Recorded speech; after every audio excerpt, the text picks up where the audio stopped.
India live TV, सच सबसे आगे।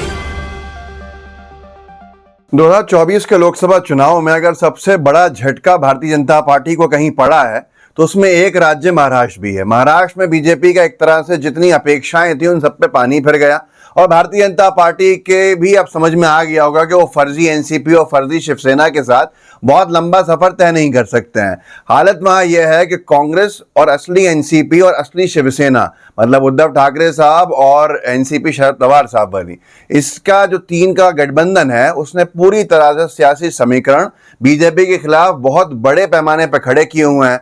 और अब एक नाम खलबली मचाया हुआ है, वो है ऑपरेशन मशाल।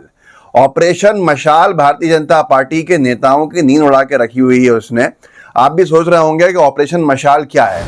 ऑपरेशन मशाल का सीधा असर पड़ने वाला है महाराष्ट्र की राजनीति पे, आने वाले जो विधानसभा चुनाव हैं जो कुछ महीने बाद हैं उन पर, और बीजेपी का सुपड़ा साफ होने का जो क्रम है उसमें सबसे पहला जो वो है इवेंट वो वही दिख रहा है।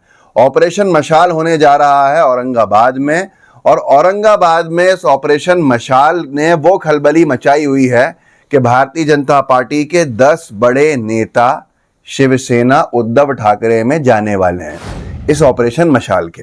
अब आप लोग सोच रहे होंगे ऑपरेशन मशाल क्या है। उद्धव ठाकरे साहब का एक कार्यक्रम है ऑपरेशन मशाल जो औरंगाबाद में होने जा रहा है, 7 या 8 जुलाई को है। पढ़ लेते हैं उसके बारे में। एनबीटी नवभारत टाइम्स ने लिखा है कि महाराष्ट्र में उद्धव ठाकरे का ऑपरेशन मशाल, औरंगाबाद में बीजेपी छोड़ेंगे 10 पार्षद, 2 विधायकों की बड़ी टेंशन। अब इस पूरे के पूरे मामले में उद्धव ठाकरे साहब का एक कार्यक्रम होने वाला है औरंगाबाद में। भारतीय जनता पार्टी के 10 पार्षद औरंगाबाद के पार्टी छोड़ने वाले हैं और उद्धव ठाकरे जी का हाथ थामने वाले हैं। महाविकास अघाड़ी की बढ़ती ताकत आप खुद अंदाजा लगा सकते हैं किस स्तर पर है कि यहाँ पर आगे ये लिखा गया है कि लोकसभा चुनाव में बीजेपी को बड़ा झटका देने के बाद अब उद्धव ठाकरे छत्रपति संभाजी नगर में, जिसको औरंगाबाद कहते हैं, बड़ा खेला करने जा रहे हैं। वहां पर रविवार को आयोजित होने वाले शिव संकल्प मेले में बीजेपी के 8 नगर सेवक यानी पार्षद पाला बदलकर शिवसेना यूबीटी में शामिल हो सकते हैं। 10 का आंकड़ा एक नेता ने क्लेम किया। उनका कहना है कि 10 तक जाएगा ये। अगर ऐसा होता है तो बीजेपी के लिए बड़ा झटका होगा। पूर्व डिप्यूटी मेयर राजू शिंदे समेत 8 नगर सेवक शिवसेना यूबीटी में जाने की अटकलों ने राज्य की सियासत गरमा दी है। कुछ दिन पहले पूर्व मंत्री सूर्यकांता पाटिल ने बीजेपी को छोड़कर एनसीपी शरद पवार में घर वापसी भी कर ली थी। ये सारा का सारा समीकरण बता रहा है कि आने वाले चुनाव बीजेपी के लिए लोकसभा के परिणामों से घातक होने वाले हैं। और यही होता है जब आप अहंकार में चकनाचूर होते हैं, लोगों के मैंडेट के खिलाफ जाके सरकारें पलटते हैं, गिराते हैं, सत्ता का दुरुपयोग करते हैं, यहाँ तक कि बड़े संवैधानिक पदों का दुरुपयोग करते हैं। जनता नाराज होती है और जब जनता नाराज होती है तो फिर समीकरण बदलने लगते हैं जनप्रतिनिधियों के मूवमेंट को देखते हुए। बीजेपी छोड़ने की पुष्टि भी कर चुके। राजू शिंदे वहाँ के डिप्यूटी मेयर रहे हैं, बड़े नेता हैं। उन्होंने तो ये तक कह दिया है कि बीजेपी के विधायक के खिलाफ चुनाव लड़ लूंगा अगर मौका दिया गया तो। इसमें लिखा है मराठी मीडिया से बातचीत में राजू शिंदे ने इस खबर की पुष्टि की है कि वो बीजेपी छोड़ रहे हैं। बड़ा गौर सुनिएगा, ये बीजेपी का सबसे बड़ा झटका होगा महाराष्ट्र में इस वक्त। शिंदे ने कहा कि शिंदे का कहना है कि उनके साथ 5 से 6 पार्षदों के साथ बीजेपी छोड़ रहे हैं वो। कार्यकर्ताओं को लगता है कि बीजेपी में रहकर उनकी समस्याएं हल नहीं होंगी। बीजेपी का दिग्गज नेता कह रहा है कि कार्यकर्ता बीजेपी का आज ये सोच रहा है और उसको ये लगता है कि बीजेपी में रह के समस्याओं का समाधान नहीं होगा। जो भारतीय जनता पार्टी सत्ता में है, अगर वो उसके कार्यकर्ताओं के समस्याओं का समाधान नहीं कर पा रही है तो आप सोच सकते हैं किस लेवल पर जाके बीजेपी ने कॉम्प्रोमाइज़ किया है, एकनाथ शिंदे जी के साथ, अजीत पवार जी के साथ, जिसके साथ भी। लेकिन ऐसे ब्रोकन मैंडेट में जो विपक्ष आपको बैठने का आदेश दिया गया तो जनता की तरफ से, जब सरकार में आए हैं तो कितनी समस्याएं हैं और उस चक्कर में कार्य टूट रहा है बीजेपी का।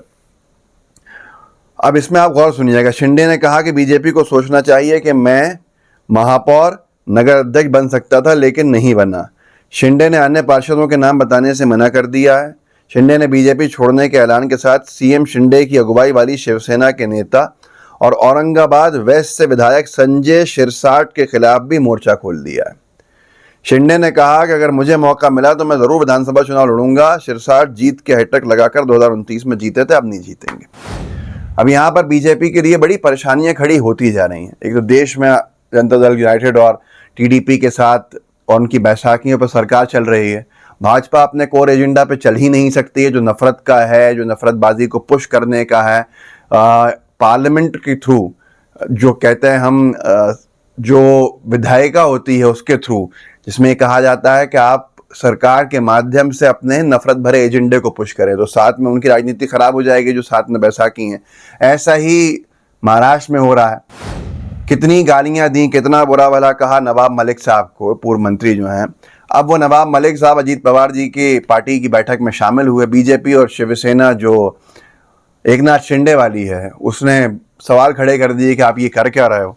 न्यूज़ नेशन ने लिखा है कि अजीत पवार की बैठक में शामिल हुए नवाब मलिक, भाजपा और शिवसेना ने मांगा जवाब।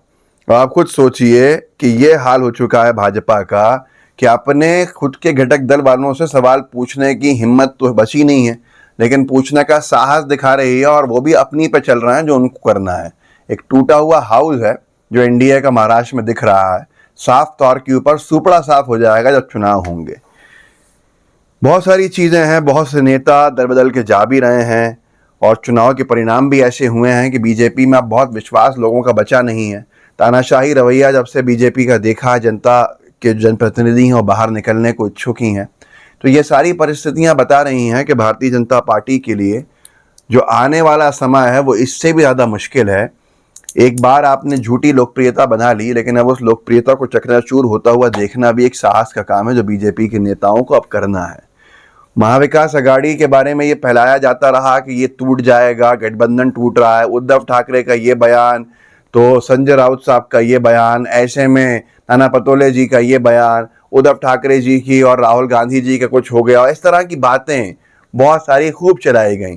शरद पवार साहब के बारे में कहा, बहुत कुछ कहा, लेकिन आखिरकार एकजुट होकर जो चुनाव लड़ा गया इंडिया गठबंधन की तरफ से, उसने बीजेपी का सुपड़ा लगभग साफ कर दिया। और बचा हुआ जो सुपड़ा साफ होना है वो आने वाले विधानसभा चुनाव में दिख ही रहा है कि बीजेपी के कई नेता पाला बदल के अगर आ रहे हैं और ऑपरेशन मशाल में जुड़ रहे हैं, तो आप सोचिए ये ऑपरेशन मशाल क्या राजनीति में आग लगाएगी और बीजेपी की आग पे कैसा पानी फेरेगी, ये भी आने वाले समय में दिख जाएगा। तो इस वीडियो को आगे बढ़ाइएगा, लोगों को आप जागरूक कर सकते हैं, कीजिए। व्हाट्सएप ग्रुप्स होंगे आपके पास, सोशल मीडिया के अकाउंट्स होंगे, उन सब में ज़रूर शामिल कीजिएगा और शेयर कीजिएगा ताकि लोग और जागरूक हों। जय हिंद, जय भारत। द लाइव टीवी, सच सबसे आगे।